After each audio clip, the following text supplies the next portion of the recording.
Part 1. The Power of Thoughts and Beliefs. Expanded. Introduction. The Mind-Body Connection. Louise Hay opens Part 1 by explaining the vital connection between our thoughts and our physical well-being. She presents the idea that the mind is incredibly powerful and that our mental state has a direct effect on our physical state. Our thoughts and beliefs create our reality, shaping not only how we perceive ourselves, but also how we experience the world around us. Hay highlights how negative thoughts can be a source of illness and disease, while positive thinking can lead to healing. The power of thoughts. Hay emphasizes that thoughts are not just fleeting mental occurrences, but potent forces that influence our health, emotions, and experiences. She illustrates that negative thoughts, such as self-doubt, fear, and anger, can manifest as stress or illness in the body. By recognizing the power of thoughts, individuals can begin to take control of their lives and their health. Hay provides examples from her own life and others who have used this principle to bring about personal transformation. She writes about how thoughts of worthlessness, self-criticism, and feelings of inadequacy often show up physically, leading to symptoms like back pain, headaches, or even more serious ailments like cancer. Through the use of affirmations, a tool she promotes, individuals can shift their thinking, replacing negative thought patterns with positive, empowering beliefs. Beliefs and their impact. Hay dives deeper into the role of beliefs in shaping our lives. Beliefs are the convictions or assumptions that we hold to be true, often learned from our early childhood experiences, cultural influences, and societal expectations. These beliefs form the lens through which we view the world, and they can limit or empower us. Negative beliefs, such as "I am not good enough" or "I am unworthy of love," limit our potential and affect our relationships and health. Through her own experience, Hay explains that she was able to overcome many of her physical ailments by first changing the belief systems that had been ingrained in her. For example, she talks about her battle with cancer, where she began to explore how her thought patterns and beliefs could influence her healing. She realized that healing begins in the mind, and by shifting her beliefs, she was able to experience physical healing. The role of self-worth. A key theme of Part 1 is the importance of self-worth. Many of us have learned to criticize ourselves, and this self-criticism is often internalized as deep-rooted beliefs about our value. These negative self-beliefs lead to self-sabotage and a sense of inadequacy. Hay explains that we can begin to heal by recognizing our inherent worth and replacing these negative beliefs with affirmations that reinforce self-love and self-acceptance. She shares stories of individuals who struggled with feelings of unworthiness, whether related to body image, financial success, or emotional health. By replacing their self-judgment with love and acceptance, these individuals were able to transform their lives in profound ways. The message here is that everyone is worthy of love, health, and happiness, regardless of past experiences or current circumstances. The concept of affirmations. One of the most powerful tools that Hay introduces is the use of affirmations. These are simple, positive statements that counteract negative beliefs and thoughts. Hay advocates for repeating affirmations daily, especially those that target specific areas of life such as health, love, and abundance.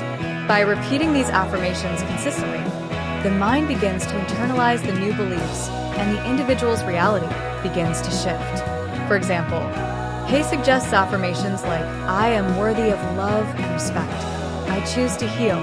And I release all fears and embrace my life with joy." These affirmations are designed to reprogram the subconscious mind, replacing old, limiting beliefs with new, empowering ones. She encourages readers to take responsibility for their own thoughts and to become aware of any negative self-talk. By shifting our thoughts to ones of love and positivity, we can begin to see the world through a more empowering lens. Healing through self-love. At the heart of this section is the idea that healing begins with love, specifically self-love. Louise Hay argues that many of us have been conditioned to seek external validation or love from others, but true healing and transformation come from within. When we love and accept ourselves unconditionally, we create the foundation for physical, emotional, and spiritual healing. She challenges the reader to let go of guilt, shame, and feelings of unworthiness. Hay writes that our past does not define us, and by letting go of old wounds and forgiving ourselves, we open the door to healing. She offers practical exercises, such as looking in the mirror and repeating affirmations of self-love, to help readers practice self-compassion. Over time, this practice can shift the way individuals feel about themselves and their ability to heal. Personal transformation and stories of healing. Throughout this section, Hay shares a series of personal stories and testimonials from people who have used the power of thoughts and beliefs to heal their bodies. These stories serve as inspiration, demonstrating that the mind is capable of incredible transformation. For instance, there is a story of a woman who healed herself of chronic back pain by changing her belief that she was too weak to handle life's challenges. By adopting new, empowering thoughts, her pain diminished and eventually disappeared. Another story involves a man who had struggled with financial instability for years. After changing his beliefs about abundance and adopting positive affirmations, he began to see a shift in his finances. These stories highlight the connection between mind, body, and spirit and show that by changing our beliefs and thoughts, we can experience profound healing in all areas of life. Practical exercises and tools. In the final part of Part 1, Hay offers practical tools for readers to apply in their own lives. She encourages readers to begin a daily practice of affirmations, to keep a journal of their thoughts, and to explore any negative beliefs that may be limiting their potential. Hay also introduces the idea of mirror work, where individuals look into their own eyes and affirm their worthiness and value. This practice helps to build self-love and acceptance, reinforcing the idea that healing starts from within. Conclusion. In the concluding section of Part 1, Louise Hay reiterates that healing is a process, and it begins with a shift in the mind. By recognizing the power of our thoughts and beliefs, we can take control of our lives and begin the journey toward physical, emotional, and spiritual well-being. Through love, forgiveness, and affirmation, we can transform our reality and heal from within. Part 2. Understanding Self-Love and Forgiveness, Expanded. Introduction. The Journey to Inner Peace. In the second part of You Can Heal Your Life, Louise Hay explores the crucial role that self-love and forgiveness play in the process of healing. After introducing the idea that our thoughts and beliefs shape our reality, she takes us deeper into the emotional and psychological barriers that prevent healing. Chief among them, the lack of self-love and the burden of unhealed emotional wounds. Hay emphasizes that in order to heal our bodies, our relationships, and our lives, we must first learn to love ourselves unconditionally and let go of the past through forgiveness. The importance of self-love. Self-love is the foundation of the healing journey, according to Louise Hay. She explains that many of us have been conditioned to believe that we are not worthy of love, success, or happiness. From an early age, societal and familial messages often reinforce these negative beliefs. These messages can take many forms, such as feeling that we are not good enough, or being taught that we must earn love or approval through our achievements, appearance, or behavior. In this section, Hay reflects on her own struggles with self-worth. She shares how, in her early life, she experienced feelings of inadequacy and unlovability. As she began her own healing journey, she realized that true love must come from within. This meant that she had to start by accepting herself completely, flaws, mistakes, and all, and embracing the belief that she was worthy of love just as she was. Hay emphasizes that self-love is not selfish, but essential to creating a healthy, fulfilling life. Breaking the cycle of self-criticism. Hay introduces the idea that many people's inner dialogue is filled with harsh self-criticism. This negative self-talk can create an internal environment of fear, guilt, and shame. Often, this negative voice in our head is not our true voice, but rather the voices of others, parents, teachers, or society, who planted seeds of doubt and judgment. These judgments can then shape how we see ourselves and influence our behavior, health, and relationships. To overcome this cycle, Hay advises practicing self-compassion. She offers the exercise of speaking to ourselves with kindness and gentleness, as if we were speaking to a beloved friend.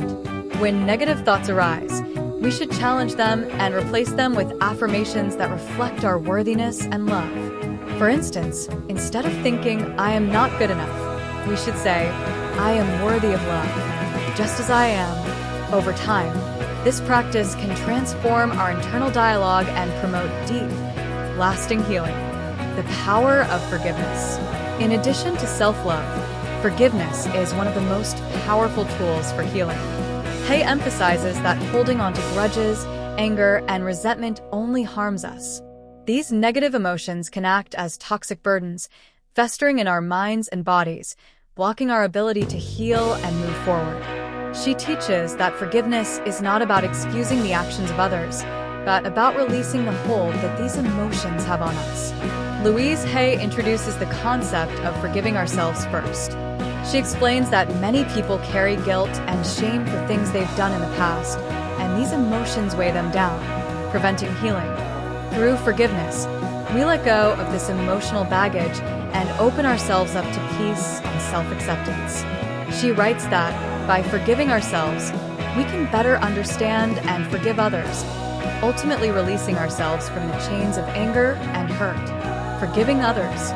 A significant part of this section is dedicated to learning to forgive others. Hay acknowledges that forgiving others can be one of the most difficult tasks, especially when the wounds are deep or the actions of others seem unforgivable. She encourages readers to look beyond the surface of the wrongdoing and recognize that people who hurt others are often deeply wounded themselves. This does not excuse their behavior, but it helps us to see that their actions are not a reflection of our worth. Hay emphasizes that forgiveness does not mean forgetting or condoning harmful behavior. It means freeing ourselves from the emotional prison that the other person's actions have created. Forgiveness, as Hay explains, is a way of reclaiming our power and emotional freedom. She shares a powerful affirmation: "I forgive myself and release all guilt," encouraging readers to use it when they find it difficult to let go of negative feelings. Letting go of the past. A crucial step in the process of forgiveness and self-love is learning to let go of the past. Hay explains that many people live their lives looking over their shoulders at past mistakes, regrets, and emotional wounds. This habit can prevent us from moving forward, keeping us stuck in old patterns and preventing healing. Letting go, according to Hay, involves releasing old beliefs, emotional baggage, and even physical objects that hold us tied to the past. In one of her exercises, Hay encourages readers to release the past through a symbolic gesture, such as writing down the things they're holding on to and then burning the paper.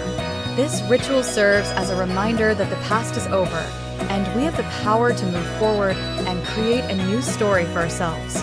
By truly letting go, we create space for new experiences, healthier relationships, and personal growth. Healing through affirmations. Affirmations play a crucial role in cultivating self-love and forgiveness. In this section, Hay provides a range of affirmations designed to help readers shift their mental and emotional patterns. These affirmations are meant to replace negative beliefs with empowering ones, reinforcing the idea that we are worthy of love, health, and happiness.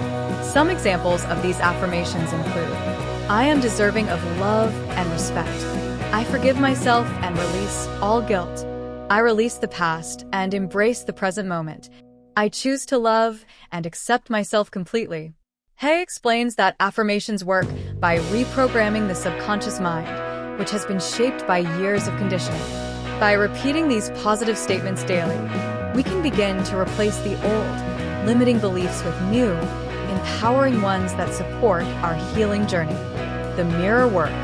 One of the most transformative exercises that Louise Hay offers is mirror work. This practice involves standing in front of a mirror, looking into your own eyes, and affirming positive, loving statements about yourself. Hay suggests starting with simple affirmations such as "I love you," "You are beautiful," or "You are worthy of all good things."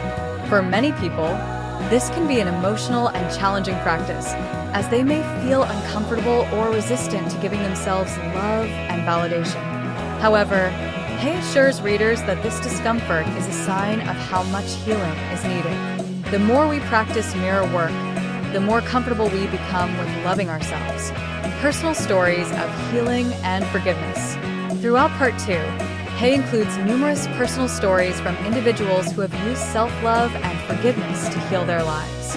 One example is a woman who had been carrying a great deal of anger toward her parents for years. Through the practice of forgiveness and affirmations, she was able to release her anger and feel a profound sense of freedom. Another story involves a man who had been unable to forgive himself for a past mistake. Part 3. Creating the Life You Desire, Expanded. Introduction. The Power of Intentions and Actions. In the third and final part of You Can Heal Your Life, Louise Hay focuses on the concept of creating the life you desire. After establishing the foundational principles of self-love, forgiveness, and the power of thoughts in Part 1 and Part 2, Hay takes readers on a journey of conscious creation. She emphasizes that we are not victims of our circumstances, but active participants in creating our reality. By shifting our mindset, setting clear intentions, and taking aligned actions, we can transform our lives into one that reflects our true desires. This part of the book highlights how we can actively shape our future by focusing on positive intentions, taking responsibility for our choices, and using tools like affirmations and visualization to manifest our dreams. Hay draws upon personal experiences, examples from others, and practical exercises to illustrate how anyone can begin to create a life of abundance, health, love, and success. The power of thoughts in creating your life. In this section, Hay revisits the theme of how thoughts shape our lives, but with an expanded perspective on how we can consciously direct our thoughts toward creating positive outcomes. She explains that the mind is a powerful tool, capable of both creating and destroying. Our thoughts are not just passive reflections of our current reality. They are active forces that shape our future. Hay explains that by becoming aware of our thoughts, we can begin to intentionally choose ones that align with the life we wish to create. She emphasizes the importance of practicing mindfulness in order to become aware of negative thought patterns and to replace them with constructive and empowering beliefs. Instead of allowing old, limiting thoughts to dictate our lives, we can consciously cultivate thoughts of possibility, abundance, and success. Setting clear intentions. Setting clear intentions is one of the central practices in this part of the book. Louise Hay highlights the importance of knowing what you want in order to create it. Without clarity, it becomes difficult to take effective action, and we may end up drifting aimlessly through life. Hay encourages readers to define their desires with specificity, whether they are related to health, relationships, career, or finances. She shares an exercise in which readers are asked to write down their top 3 desires and to clarify the reasons behind each one. The more specific the desire, the more powerful the intention becomes. Hay also explains the importance of affirmations in this process, offering examples like, "I am creating the life I love," and "I deserve all the good that is coming to me." Through clear intentions, readers are encouraged to visualize their dreams coming to fruition. Visualization is a key tool in aligning the mind with the desired outcome. By mentally picturing themselves already living the life they desire, they can tap into the energy of possibility and begin to attract those experiences into their lives. Taking inspired action. While intention setting and positive thinking are essential, Hay emphasizes that they must be followed by inspired action. She explains that simply wishing for something without taking any action is not enough to create lasting change. Action must be aligned with the intention and guided by the principles of self-love and forgiveness. For example, if someone desires to improve their health, they must take steps toward that goal, whether it's exercising, eating healthier, or seeking medical advice. If someone desires a fulfilling career, they must take action by pursuing their passions, seeking new opportunities, and nurturing relationships that support their growth. Hay encourages readers to listen to their inner guidance and to take action from a place of love and trust. When actions are taken from a space of authenticity and alignment with one's true desires, they have the power to bring those desires into manifestation. She explains that every small action taken in the direction of the dream adds up, creating momentum and drawing the desired outcome closer. Healing through gratitude. Gratitude is another important practice in creating the life you desire. Louise Hay emphasizes that gratitude is a powerful tool that shifts our energy from lack to abundance. by focusing on what we already have, we begin to attract more of what we want. Hay suggests making gratitude a daily habit, listing things you are thankful for each day. She shares the story of a woman who, despite facing financial struggles, made a point of expressing gratitude every day for the small blessings in her life. Over time, this practice led to an unexpected change in her financial situation as she began to attract opportunities and resources that supported her goals. Gratitude helps to shift the focus from what is missing to what is already present, and in doing so, it helps to foster a sense of abundance and fulfillment. Hay encourages readers to express gratitude not just for material things, but also for the intangible aspects of life, such as love, health, and personal growth. Overcoming fear and doubt. As individuals embark on the journey of consciously creating their desired life, fear and doubt are often inevitable obstacles. In this section, Hay addresses the role that fear plays in preventing people from achieving their goals. She explains that fear is often a product of negative beliefs and past experiences, but it does not have to dictate our future. Hay teaches that the best way to overcome fear is through the practice of love and affirmation. By affirming positive beliefs about oneself and the process of creation, individuals can dissolve fear and move forward with confidence. She shares a powerful affirmation: "I am safe, and all is well in my world." By repeating such affirmations, readers can shift their perception of fear and begin to view challenges as opportunities for growth. She also talks about the importance of trusting the process. Even when the desired outcome isn't immediately visible, Hay reminds readers that the universe is always working in their favor. Trusting in the timing of the universe and having faith in one's ability to manifest the desired outcome is crucial in overcoming doubt and fear. Living with abundance. In the final chapters of this section, Hay discusses the concept of living in abundance. She believes that abundance is not just about financial wealth, but encompasses all areas of life, including health, love, relationships, and personal fulfillment. Hay explains that abundance is a state of mind and that by aligning our thoughts, intentions, and actions with abundance, we can invite it into our lives. Hay shares stories of individuals who have shifted from a mindset of scarcity to one of abundance. She talks about the importance of affirming one's worthiness to receive and experience abundance. "I am worthy of all the good things life has to offer" is an affirmation she suggests using to attract abundance. She also emphasizes that abundance is not just something to be sought after, but something to be shared. The more we give, the more we receive. Whether it's giving time, love, or resources, Hay believes that by contributing to others, we open the floodgates of abundance in our own lives.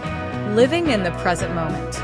The final lesson in this section is about living in the present moment. Hay explains that the past is gone and the future is uncertain, so the only true moment we have is now.